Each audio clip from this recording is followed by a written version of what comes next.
Joining us now is Dennis Spiegel, also known as Mr. Theme Park. He is the founder and CEO of International Theme Park Services. Dennis, thank you so much for being with us today. My pleasure. So, Dennis, I want to go ahead and start with what Desantis was just saying moments ago, because he was saying that Disney is treated differently than other theme parks. He mentioned other theme parks like maybe SeaWorld, for example. Is there any truth to what he's saying?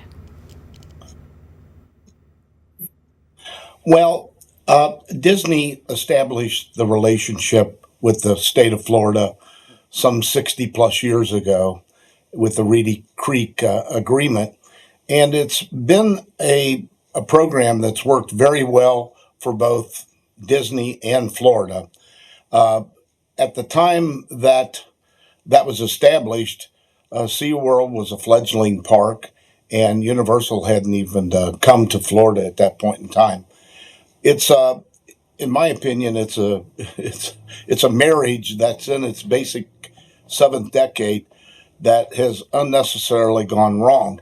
And I think the governor and the state of Florida has to keep in mind that Disney is the mouse that built the house that the rest of the leisure industry came to.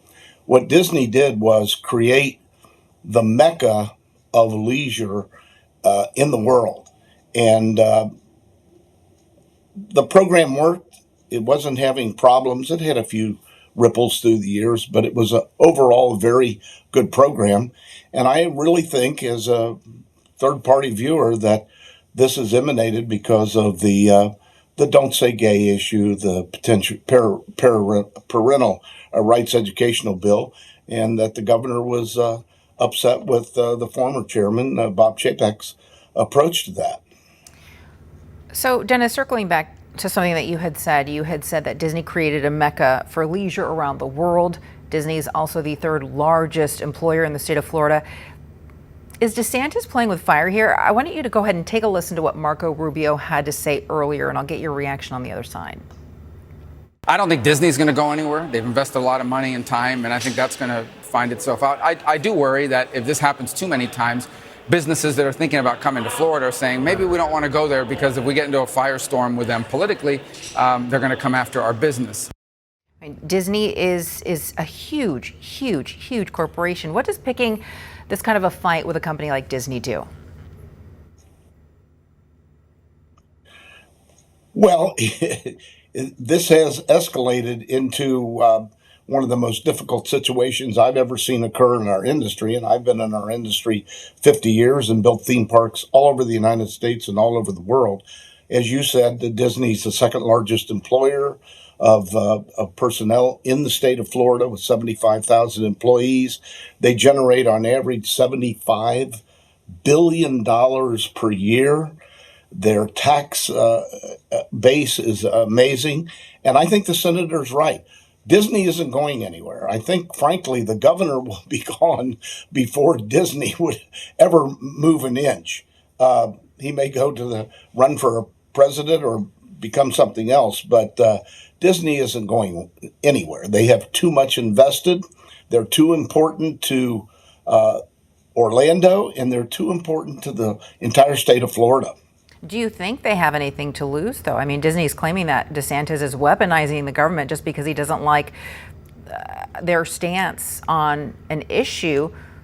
Could they lose anything in this lawsuit? Could they lose anything in this battle? Well, they could. There's going to be, I'm sure, but by the time this is finished, there are going to be some issues that have been lost on both sides. Maybe that's not bad. Compromise is not bad. I think Disney came into this with an open attitude and a good view, and I think once the governor took his position, it looks like to us in the industry that he's taken a "I'm not going to back down" policy. So who's the loser? Unfortunately, they had a win-win situation going in with the Reedy Creek Agreement, and now it looks like there is going to be a rift that takes a long time to repair. between the state and the Disney organization. Keep in mind, the Disney organization sets the bar for excellence in our industry. There are a lot of players, a lot of operators, a lot of good operators, but Disney is the one who sets the bar in terms of safety, technology, new product introduction, and they always have since they came into being in 1955 out in California. And they've done an amazing job doing and providing entertainment to families, wholesome family entertainment. So you are describing a company that really is top notch when it comes to standards in the industry.